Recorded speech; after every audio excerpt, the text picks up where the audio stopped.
possible to be friends with a pick-me girl? Me and my bestie were at a party after her breakup when a group of tall, scary-looking men walked in. We should go, I whispered to Vanessa. In response, she turned to them and practically shouted, "You always want to leave when the hot guys show up. Are you jealous of me or something?" The men looked over and I saw their faces change, like sharks smelling blood. Vanessa was already walking toward them, that desperate bounce in her step she did when she got any male attention. "Birthday shots," she squealed, grabbing my wrist. Her nails cut into me as she dragged me toward the terrace. The men followed, spreading out, surrounding us. The terrace door clicked behind us. Click. The automatic lock activated.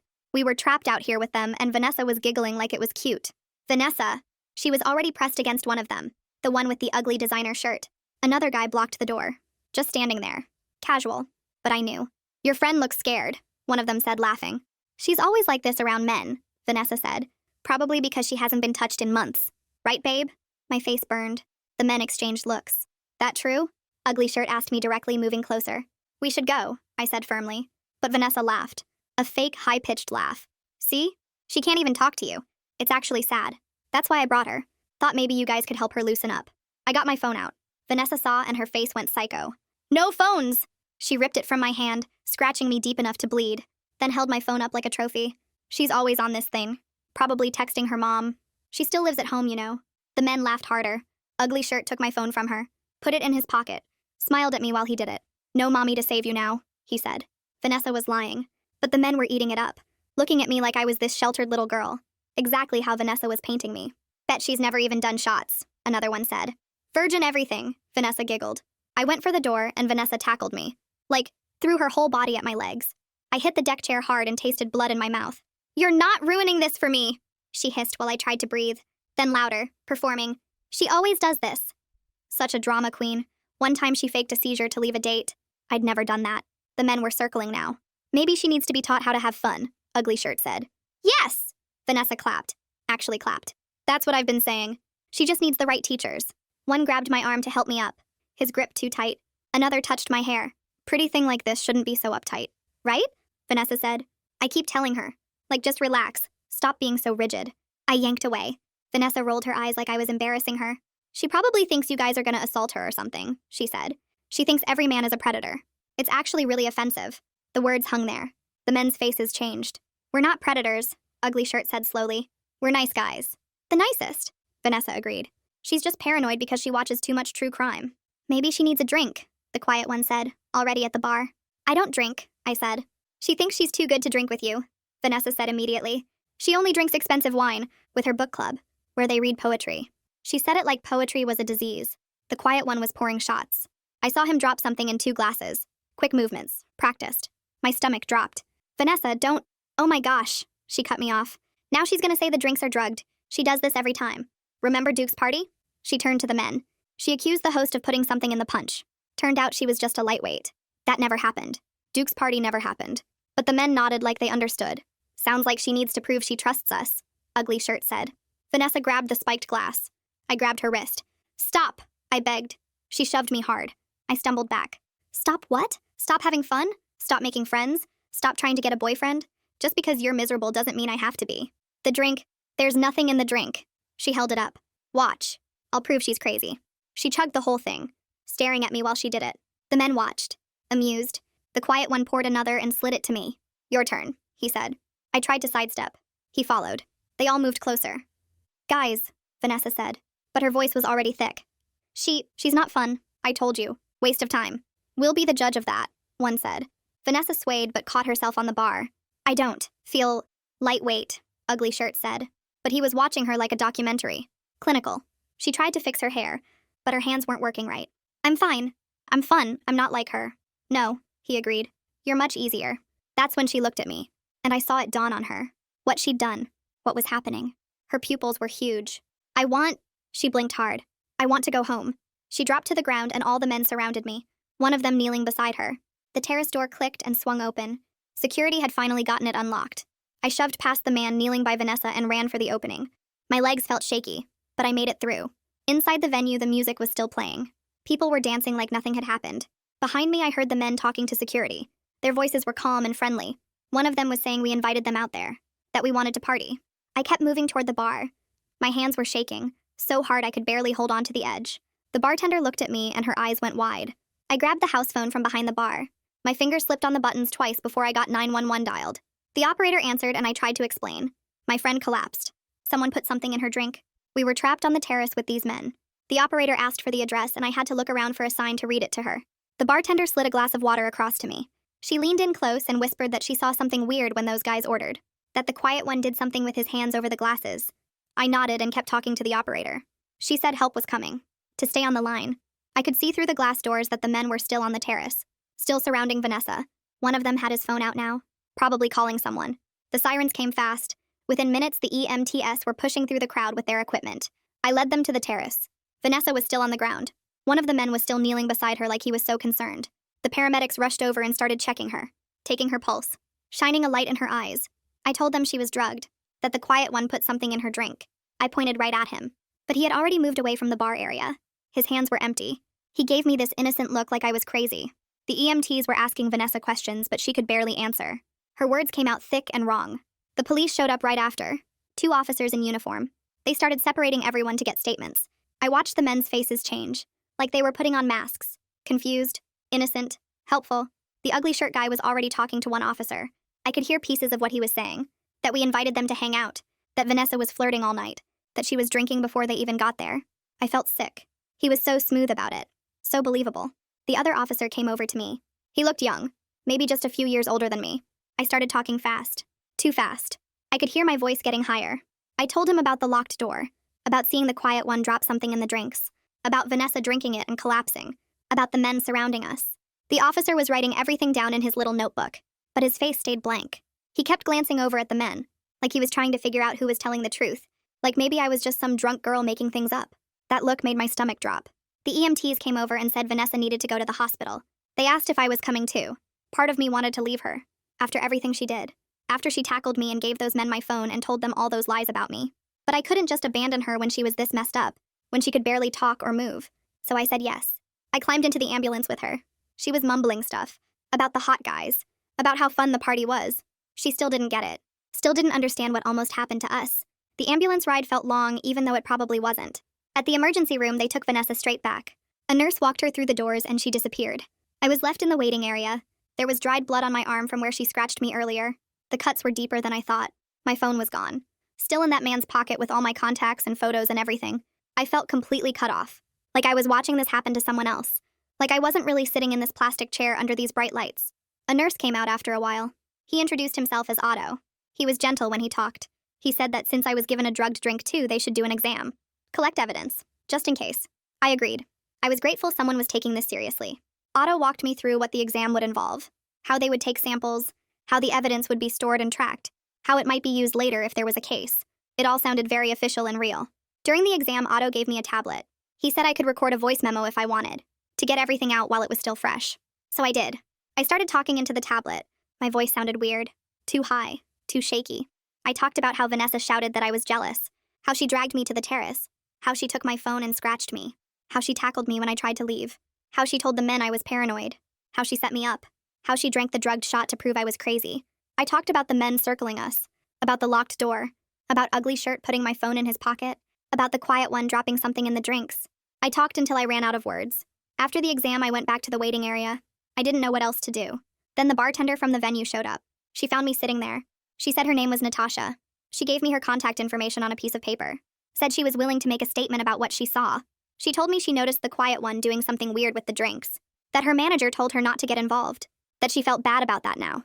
That she should have said something right away. I thanked her. I folded the paper carefully and put it in my pocket. It felt important. Like proof that I wasn't making this up. That someone else saw what I saw. A nurse came to get me from the waiting area. She walked me back to where they were keeping Vanessa. The room was small and bright. Too bright. Vanessa was sitting up in the hospital bed. Her eyes were clearer now.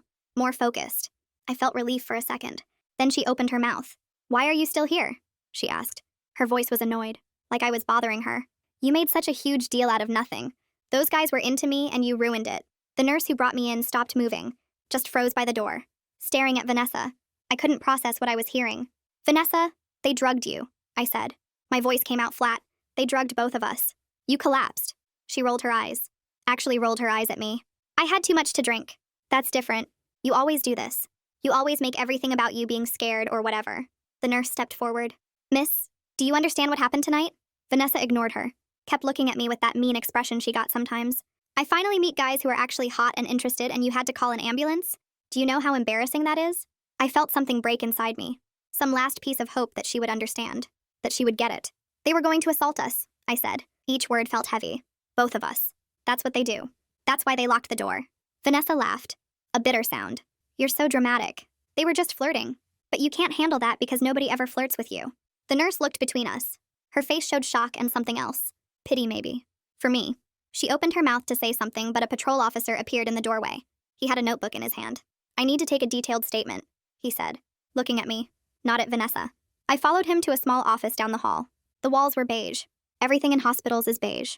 He pulled out a chair for me and sat across a desk. Start from the beginning, he said. His pen was ready. Actually ready. Not like the first officer who seemed bored. So I started talking. I told him about Vanessa shouting that I was jealous when the men walked in, about her dragging me to the terrace, about the door locking behind us with that click, about how she took my phone and scratched me deep enough to bleed, about how she tackled me when I tried to leave, about her telling the men I was paranoid and dramatic and had never been touched, about the quiet one pouring shots and dropping something in 2 glasses, about Vanessa drinking the spiked shot to prove I was crazy, about the men circling closer when she collapsed. The officer kept writing. He asked questions about timing, about what each man did specifically, about where everyone was standing, about exactly what Vanessa said to them about me. He filled up pages in his notebook. When I finished, my throat hurt from talking. He looked up at me. The venue has security cameras, he said. We'll pull the footage. That made me feel something. Not quite hope, but close. They discharged me around 3 in the morning. A nurse handed me a stack of papers about the evidence collection, about how to get the results, about victim services. The card had a phone number I could call anytime. I put everything in my bag. Vanessa was being kept for observation. They wanted to monitor her longer. I didn't go back to say goodbye. I ordered a rideshare from the hospital entrance. The driver didn't ask questions, just drove. My apartment building looked different at night, darker. The hallway felt too long. I unlocked my door and stepped inside, then locked it behind me, then checked it again. The deadbolt, the chain, the handle, all locked. I checked the windows, all closed, all locked. I sat on my couch in the dark. Every sound from the hallway made me jump. Footsteps, voices, doors closing. My heart kept racing. I couldn't make it stop. I finally turned on all the lights. Every single one. It didn't help much. The apartment still felt wrong. Too quiet. Too empty. I kept thinking about those men. About Ugly Shirt putting my phone in his pocket. About the quiet one's practiced movements. About how close we came. I checked the locks again. Still locked. But I checked anyway. The next morning I went to the phone store. The guy behind the counter was cheerful. Too cheerful. I told him my phone was stolen. He set me up with a new one. Same number. When I logged into my accounts, the notifications started flooding in. Messages, comments, tags, dozens of them, all asking what happened. I opened social media.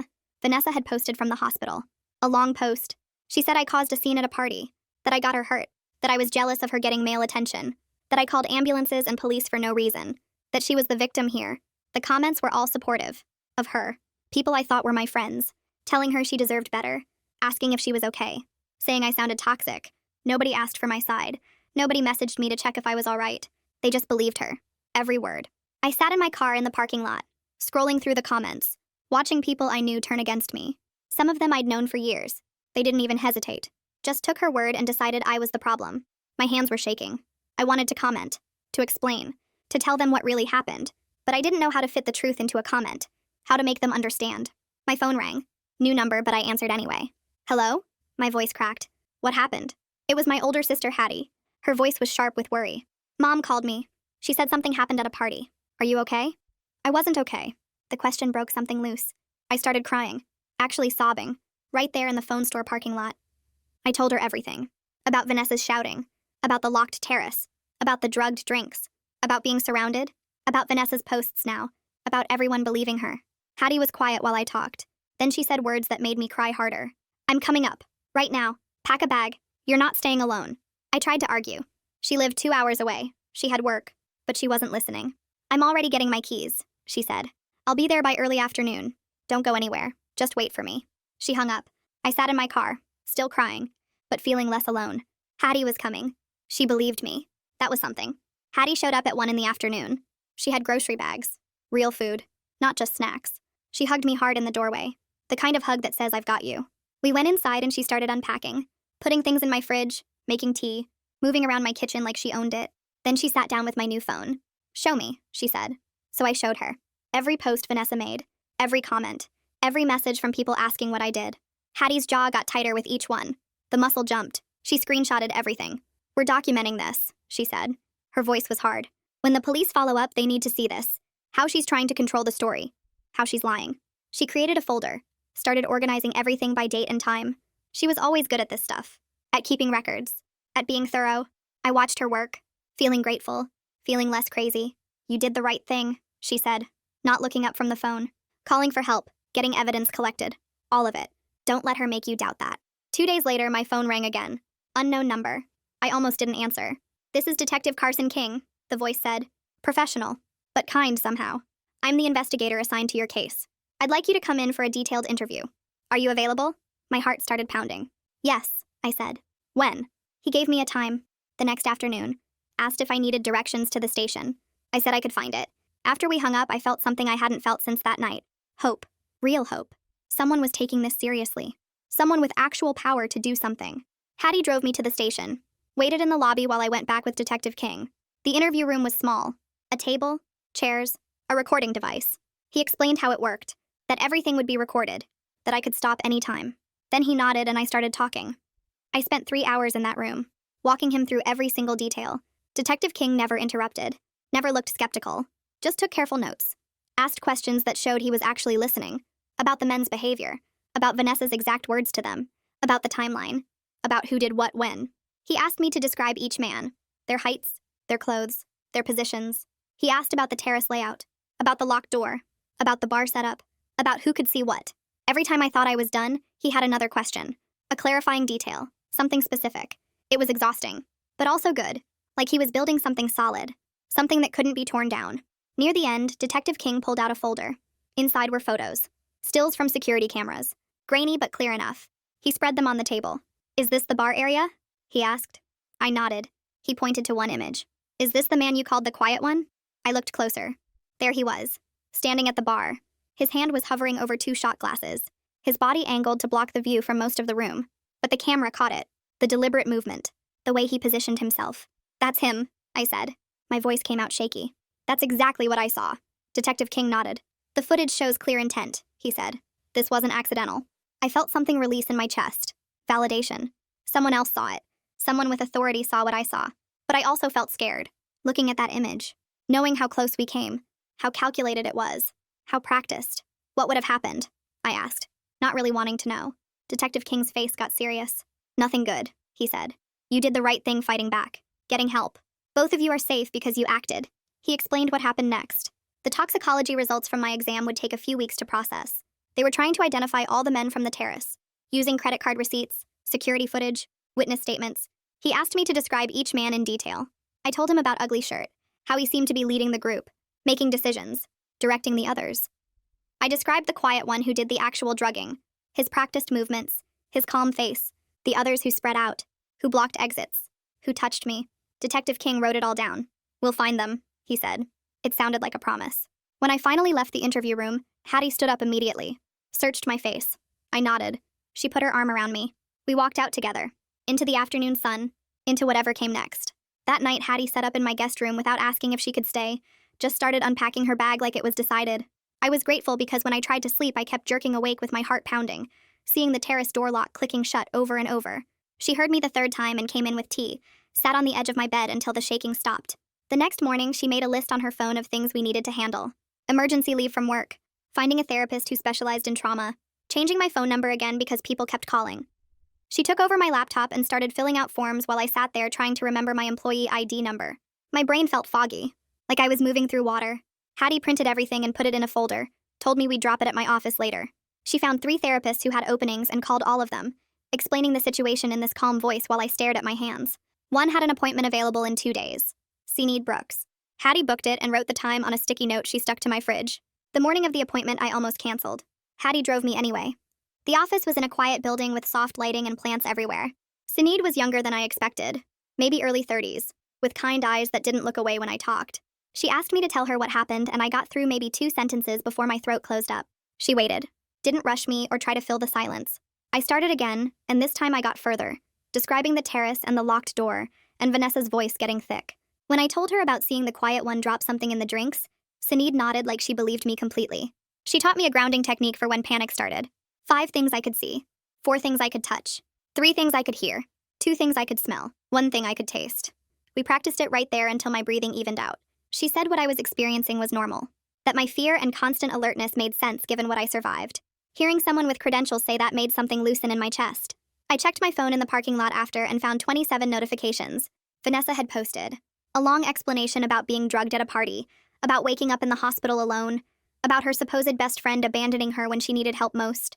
She made it sound like I left her there on purpose, like I was jealous of the attention she got from men, and used the drugging as an excuse to ruin her night. The comments were all sympathy for her.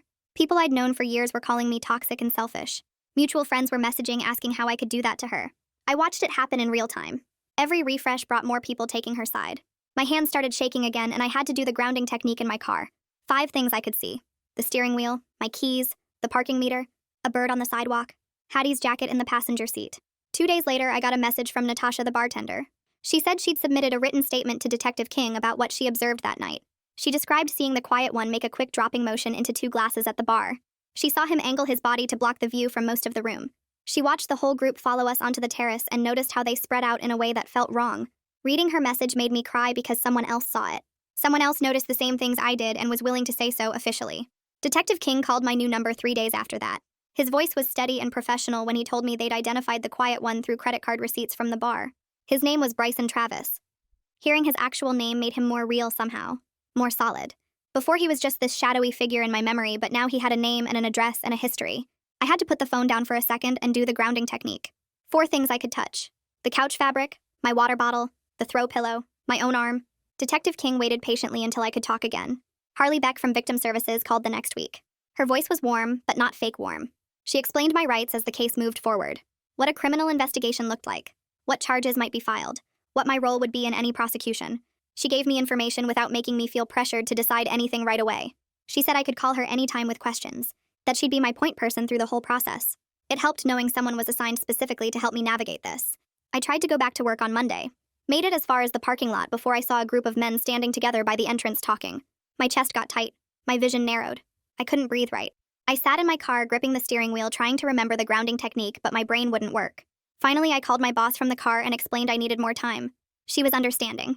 Said to take whatever I needed. But I could hear the concern in her voice. The unspoken question of how long this would take.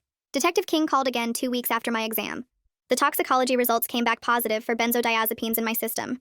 Actual proof that I was drugged. He said this strengthened the case significantly. I felt this weird mix of validation and horror. Validation because it proved I wasn't paranoid or dramatic. Horror because that drug was actually in my body. I came so close to being completely out of it. So close to not being able to fight back or run or do anything. Vanessa called my new number somehow. I don't know how she got it. She asked me to drop the whole thing. Said it was getting too messy. People were asking her uncomfortable questions about why she was flirting with those men. About what she said to them about me. Her voice had this edge to it. Like I was the one making problems for her. I told her that men tried to assault us. That she helped them do it by taking my phone and tackling me and lying about me. She got defensive immediately. Said she was just trying to have fun. That I was making it into something it wasn't. That I always overreacted to everything. I took a breath and tried a different approach. Told her I could help her get medical care and therapy for what happened to her. That what those men did to her was wrong even if she helped create the situation. That being drugged was traumatic and she deserved support. She went quiet for a second. Then she said she didn't need my help. That she was fine. That I was the one with problems. She hung up on me. I sat there staring at my phone realizing she wasn't ready to face what she enabled. What was done to her. What almost happened to both of us. She'd rather blame me than look at her own choices. Detective King called 3 days later with an update that made my hands shake. The venue security had pulled their door lock logs and they showed exactly what I remembered. The terrace door locked automatically at 11:47 p.m. and stayed locked until 12:03 a.m. when security finally got it open. 16 minutes trapped out there with those men. He said the security guard who responded, a guy named Connor, gave a statement about what he saw when he got the door open. Connor described finding us with Vanessa on the ground barely conscious and the group of men surrounding both of us. He said the men were acting casual, but the whole scene felt wrong to him. Detective King explained this was important evidence because it proved we couldn't just walk away, that we were physically trapped with them. I thanked him and hung up, then sat staring at my phone for a long time thinking about those 16 minutes. A week later, I got a call from Harley at Victim Services saying another woman wanted to talk to me. Her name was Giselle White, and she had a similar experience at the same venue 3 months ago. Harley gave me Giselle's number and said she'd been working with Detective King but wanted to connect with me directly. I called Giselle that night and we talked for over an hour. She described going to the venue with friends and meeting a group of men who seemed friendly at first. One of them was quiet and kept making drinks, and she remembered thinking his movements looked practiced, like he'd done it a million times before. Her friends thought she was being paranoid when she said something felt off. She woke up the next morning with gaps in her memory and bruises she couldn't explain. Her friends convinced her she just drank too much and she didn't report it because she felt stupid and dramatic. Now she was filled with regret and wanted to give a statement to Detective King. We agreed to meet at a coffee shop the next day to talk more. Sitting across from Giselle felt surreal because she could have been describing my exact experience. She talked about how the quiet one positioned himself at the bar, how the other men spread out to block exits, how they worked together like they'd planned it. She described feeling trapped even though technically she could move around, the way they made comments that sounded friendly but felt threatening, how her friends dismissed her concerns and made her feel crazy for being scared. She got emotional talking about how she wished she'd trusted her instincts and reported it right away. I told her it wasn't her fault, and that coming forward now still mattered. She said she was giving her statement to Detective King that afternoon and asked if I thought it would help my case. I said I hoped so, that it showed a pattern of behavior, that these men had done this before. We exchanged numbers and promised to stay in touch. Walking back to my car, I felt less alone but also more angry knowing they'd gotten away with this before. That same night, Vanessa went live on social media, and I watched it happen in real time. She sat in her bedroom with perfect lighting and started talking about how people were spreading vicious rumors about her. She said some people were accusing her of setting up her friend when she was the one who got drugged and hurt. Her voice had that same desperate edge from the terrace, that need for people to like her and believe her. She talked about how traumatic the whole experience was for her, how she couldn't believe her best friend was turning people against her instead of supporting her. She cried on camera and said she just wanted to move on, but people kept attacking her online. I watched her perform and recognized the exact same behavior that led us to that terrace in the first place. She needed validation so badly that she'd twist reality to get it. The comments were mostly supportive of her, and I felt sick reading them. The next morning, Natasha sent me a screenshot of a text she'd received from an unknown number. It said she should stay out of things that don't concern her and mind her own business. The message was clearly a threat, even though it didn't say anything specific. Natasha was scared and asked what she should do. I told her to report it to Detective King immediately and forward him the screenshot. She did, and then called me crying, saying she didn't want to be involved anymore, that she just wanted this to go away. I felt terrible that my decision to pursue this was putting her at risk. I apologized and told her I understood if she needed to step back. She said no. She'd already given her statement and she wasn't going to let them intimidate her, but she was definitely scared. Detective King called me that afternoon and said he'd received Natasha's report about the threatening text. Then he told me I needed to be careful about posting anything publicly about the case. He explained that defense attorneys would use social media to discredit victims, that they'd twist anything I said online. I wanted so badly to defend myself against Vanessa's lies, to tell my side publicly so people would know the truth. But I stayed silent and trusted that the legal process would eventually reveal what really happened. It was hard watching people believe her version while I couldn't say anything. In my next therapy session with Sinead, we worked on identifying what safety meant to me now. She asked me to think about concrete steps I could actually control instead of just feeling afraid all the time. We made a list together: change my locks, vary my routine so I'm not predictable, build a support network beyond Vanessa with people who respect my boundaries, take a self-defense class, keep my phone charged and easily accessible, trust my instincts when something feels wrong. The list helped because it gave me actions to take instead of just worrying. Sinead said focusing on what I could control would help reduce the feeling of being powerless. The next week, Harley walked me through filing for a temporary protective order against Bryson Travis, the quiet one who drugged the drinks. The process was intense and required me to describe everything in detailed legal paperwork. I had to write out exactly what he did, when he did it, why I believed I was in danger. Harley sat with me and explained each form, what to expect at the hearing, how the judge would decide. My hands shook filling out the papers because writing it all down made it feel real again. But Harley kept reassuring me that I was doing the right thing, that protecting myself was important. We submitted the paperwork and got a hearing date for 2 weeks out. 3 days later, a thick envelope arrived at my apartment from a law firm. Inside was a letter from a lawyer representing Bryson threatening to sue me for defamation if I continued making false accusations against his client. The letter said I was damaging Bryson's reputation and career with my lies. It demanded I retract my statements to police and drop the protective order or face legal consequences. I called Detective King in a panic and read him the whole letter. He sighed and said this was a common intimidation tactic, that defendants often tried to scare victims into backing down.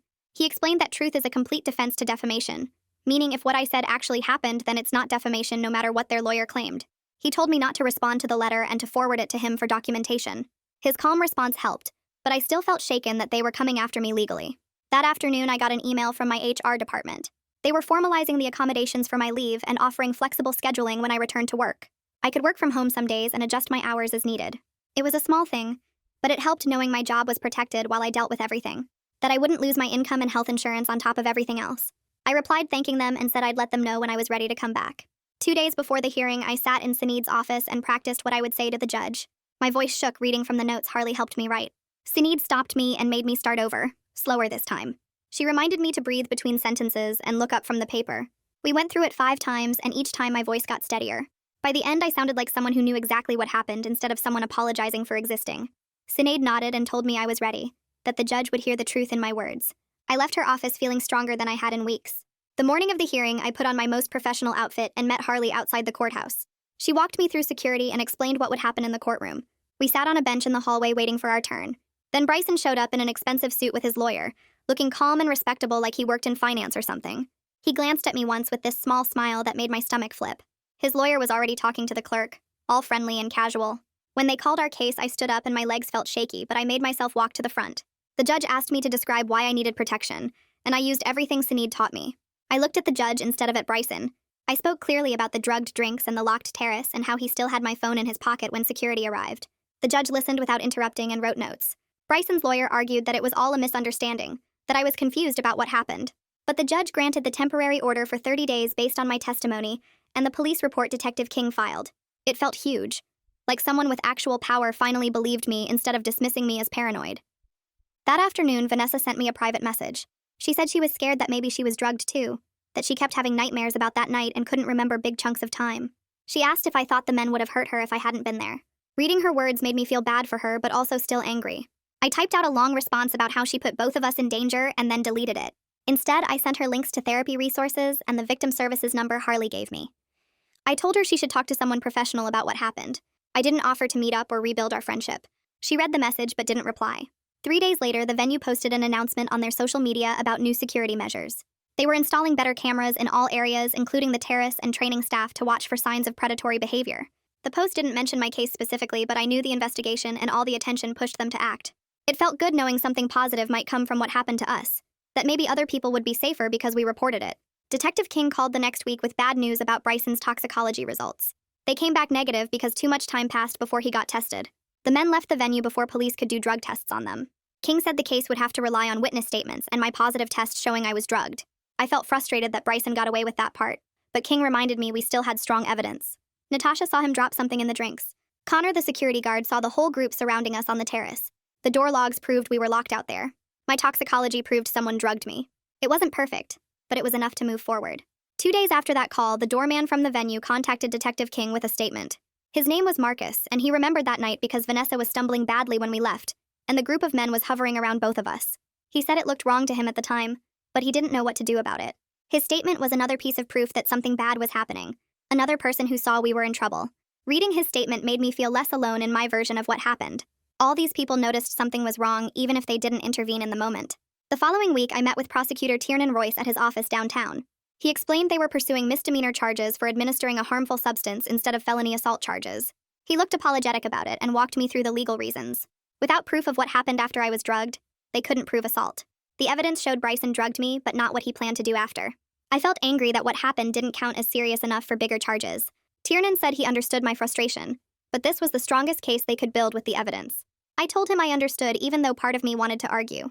That same week, Tiernan asked me to record a victim impact statement for the court. I sat in a small room with a camera and chose my words carefully. I talked about the nightmares that woke me up every night, about how I checked locks 3 times before bed and couldn't relax in public spaces anymore, about losing my best friend and my sense of safety in the world, about knowing someone deliberately tried to make me helpless so they could assault me. I kept my voice steady and didn't cry even though I wanted to. The statement took 20 minutes to record, and when I finished, I felt drained, but also relieved to have it documented. A few days later, Vanessa messaged asking if we could meet at Sinead's office for a mediated conversation. She said she wanted to explain things and thought having my therapist there would help. I asked Sinead if it was a good idea, and she said it might give me closure. I agreed to one session. Vanessa showed up looking tired and smaller than I remembered. We sat across from each other with Sinead between us. Vanessa started crying immediately and said she was sorry. Then Sinead asked her to be specific about what she was apologizing for. Vanessa took a long breath and admitted she lied about me to those men because she thought it would make her look cooler and more fun by comparison. She said she wanted them to like her more than me. Hearing her say it out loud made something click into place in my brain. I sat there listening to Vanessa apologize and felt this weird mix of validation and sadness. She kept saying she was sorry and that she didn't mean for things to go that far. But her apology felt like she was reading from a script, like she was sorry she got caught in the consequences instead of genuinely understanding how she endangered both of us. She never said the words that mattered, never acknowledged that she physically attacked me to keep me trapped with those men. Sinead asked her direct questions about her choices that night, and Vanessa got defensive, saying she was drunk and scared and didn't know what she was doing. I realized our friendship couldn't survive this. Not because I couldn't forgive her eventually, but because she still didn't really get what she did. She saw herself as a victim who made some mistakes, not as someone who actively helped predators corner her best friend. When the session ended, I told her I appreciated her coming, but I needed space. She asked if we could try again in a few months, and I said maybe, knowing I meant no. A few weeks later, I sat in the courtroom for Bryson's sentencing hearing, my hands folded tight in my lap to keep them from shaking. The judge read through the charges and the evidence, then looked directly at Bryson and said that predatory behavior wouldn't be tolerated in this community, that attempting to incapacitate someone for assault was serious even if the attempt failed. Bryson got probation, mandatory counseling, community service, and a permanent ban from the venue. It wasn't the jail time I'd hoped for, but hearing the judge call it predatory behavior made something loosen in my chest.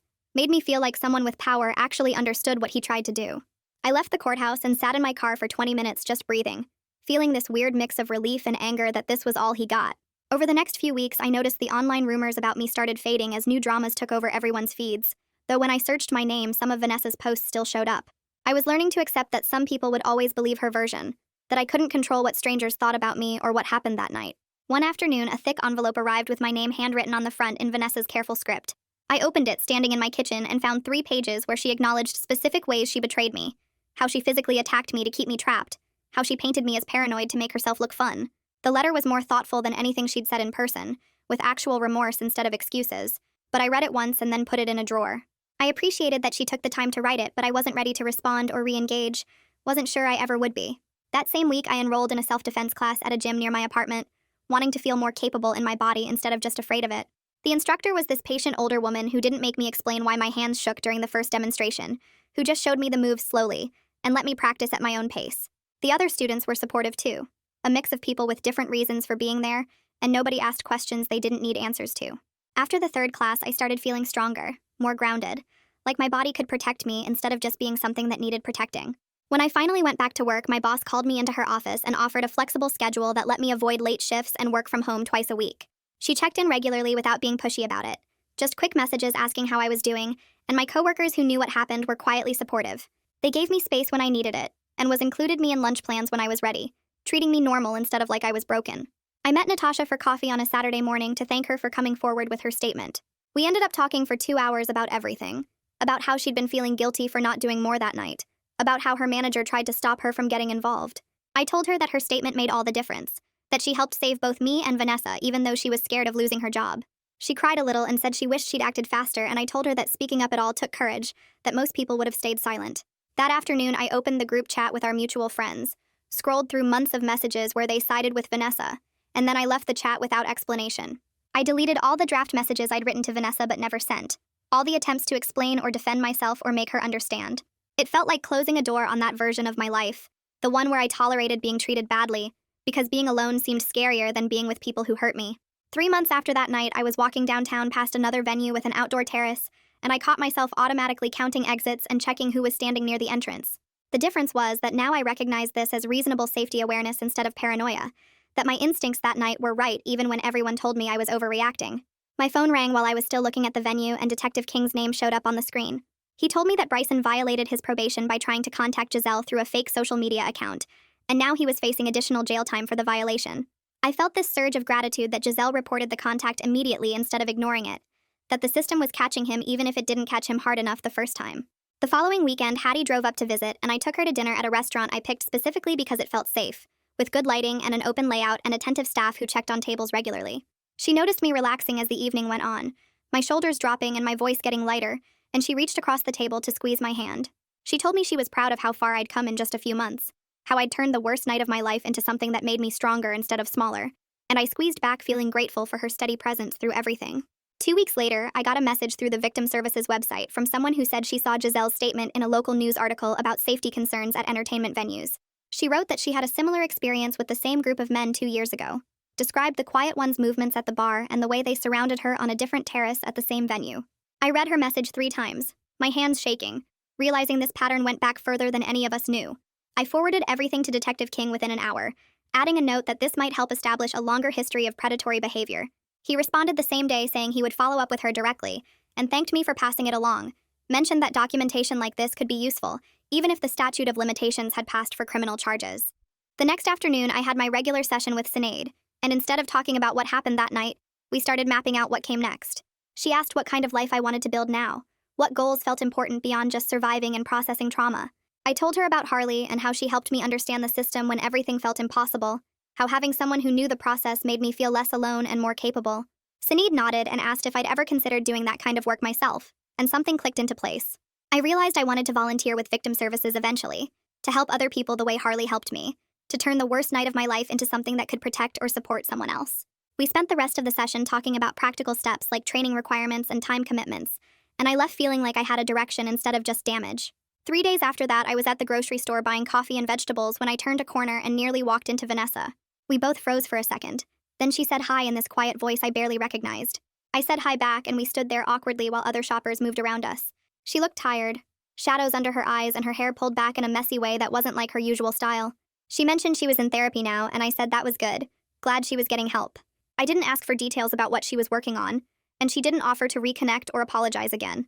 We acknowledged each other like acquaintances who used to know each other better, people whose lives had gone in different directions. After a minute, she said she should go, and I agreed, and we went our separate ways down different aisles. It felt strange but also okay, like closing a door that needed to be closed without slamming it. The following week, I got an email from someone identifying himself as the new security director at the venue where everything happened.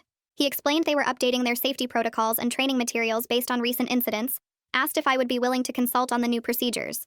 My first instinct was to delete it and pretend I never saw it. But then I thought about that other woman who messaged me, about how many people might have been targeted there over the years. I replied saying I would review their materials and provide feedback, and we set up a video call for the next week. During the call, I walked through what happened from a security perspective, pointed out how the automatic terrace lock created a trap, and how staff should be trained to recognize coordinated predatory behavior. The director took notes the whole time and seemed genuinely interested in making changes, and afterward I felt powerful instead of powerless, like my experience mattered for something beyond just my own trauma. 6 months after that night on the terrace, I woke up and realized I'd slept through the whole night without nightmares. I was working full-time again, going to the gym 3 times a week, meeting up with new friends who respected my boundaries and never made me feel paranoid for being careful. I still had hard days when something would trigger a memory, and I'd spend an hour doing breathing exercises in my car, but I had tools now to manage the anxiety instead of drowning in it. The difference between 6 months ago and now felt huge, like I'd traveled a long distance even though I was still in the same city, living the same basic life. I finished the self-defense course on a Saturday morning, and the instructor pulled me aside after class. She said I had a gift for helping the nervous students feel capable, asked if I wanted to help teach the next beginner session. I agreed immediately, excited about building community around safety and empowerment instead of just fear, about showing other people they could protect themselves. Teaching felt like another way to transform what happened into something useful, to prove that the men on that terrace didn't get to define who I became. That evening, Hattie called and we started planning a weekend trip to the beach. Something normal and fun that had nothing to do with courts or therapy or processing trauma. We looked at hotels online and talked about restaurants and whether to rent bikes, and I realized I was genuinely looking forward to it. I could imagine enjoying myself again without constantly scanning for exits or checking who was standing too close. The beach trip felt like proof that I was building a real life again. Not just surviving, but actually living. 2 weeks later, I was sitting in my favorite coffee shop working on training materials for the Victim Services Volunteer Program, reviewing scenarios and response protocols on my laptop. My phone buzzed with a text from Harley saying my application was approved, and I could start orientation next month. I smiled at my laptop screen, feeling proud of how I'd transformed the worst night of my life into a foundation for helping others. I'd refused to let what happened make me smaller or more afraid, even though it changed me. The coffee shop was busy with Saturday morning regulars, and I sat there among them, just another person working on their computer, someone who survived something terrible and decided to use it for something good. And that's a wrap on this one. I always try to make sure these stories leave you with something practical or thoughtful. If this one gave you even one new idea, that's what matters. Subscribe so you're ready for the next one.